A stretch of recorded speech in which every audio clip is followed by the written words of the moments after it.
আমরা গভীরভাবে মর্মাহত। আমরা একটা গুরুত্বপূর্ণ মিটিংয়ে ছিলাম, কেন্দ্রীয় অফিসে মিটিংয়ে থাকা অবস্থায় খবরটা আমরা পেয়েছি। পাওয়ার পরে আমরা আমাদের মিটিং তৎক্ষণাৎ শেষ করে এখানে চলে এসেছি। এখানে এসে যেটা বুঝতে পারলাম যে এ পর্যন্ত এই আধুনিক মেডিকেল কলেজে কম বেশি 100-র মতো ছাত্রছাত্রী এবং শিক্ষক কর্মচারী আনা হয়েছে। এর মধ্যে অল্প কয়েকজন এখানে আছেন, বাকি সবাইকে বার্ন ইউনিটে পাঠিয়ে দেওয়া হয়েছে। উপস্থিত ডাক্তার যারা, তারা আমাদেরকে অবহিত করেছেন যে এর মধ্যে 30 জনের অধিক তাদের শরীরে 80 থেকে 100% বার্ন হয়ে গেছে। 80 থেকে 100% যারা বার্ন হয়ে যায়, আমাদের ক্ষুদ্র অ্যাসেসমেন্টে মেডিকেল সায়েন্সের তাদের সারভাইভ করার আশঙ্কা একেবারেই থাকে না। কিন্তু আল্লাহ চাইলে মৃতকেও জীবন দিতে পারেন, আবার সুস্থকে ধরে নিয়ে যেতে পারেন। ঢালাইয়ে দৃঢ়তা, নির্মাণে নিশ্চয়তা। প্রিমিয়ার সিমেন্ট, ঢালাইয়ের রাজা।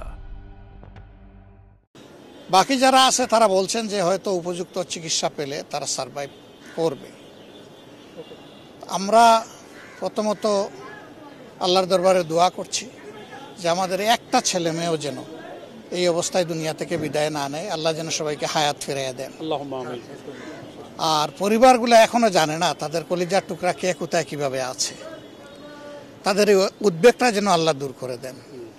চিকিৎসা সেবায় যারা নিয়োজিত আছেন, আমরা বলে এসেছি বার্ন ইউনিটে ইনশাল্লাহ আমরা যাব, তারা যেন তাদের সর্বোচ্চটা দিয়ে তারা চেষ্টা করেন। আমাদের সহকর্মীদেরকে ইতিমধ্যেই আমরা আহ্বান জানিয়েছি, রক্ত লাগে রক্ত দিবে, ঔষধ লাগে ঔষধ দিবে, টাকা লাগে টাকা দেবে, এবং যত ধরনের সহযোগিতা আছে সব দিয়ে যেন এই মানুষগুলার, বিপদগ্রস্ত মানুষগুলোর পাশে আমরা দাঁড়াতে পারি।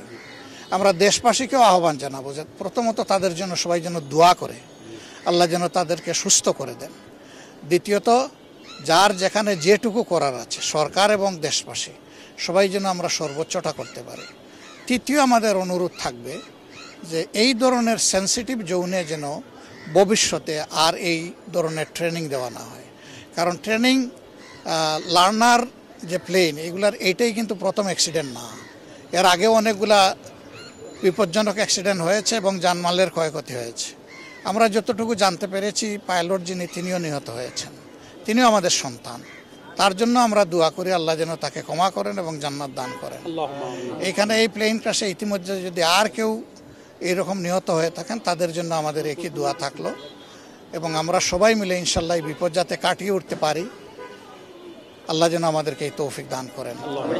আমরা বিভিন্ন সময় দেখে থাকি যে আপনারা সাংগঠনিকভাবে অনেক উদ্যোগ নেন এই ধরনের, যখন জরুরি পরিস্থিতির মধ্যে তৈরি হয়, এই ধরনের কোনো উদ্যোগ নেবেন কিনা? আমরা অলরেডি সিদ্ধান্ত দিয়ে দিয়েছি এবং আমাদের লোকরা পাশে আছেন, এখানেও আছেন। আমি এসে এখানেও পেলাম লোকদেরকে। সব জায়গায় চলে গেছে, সব জায়গায় আছেন, সব জায়গায় থাকবেন ইনশাল্লাহ।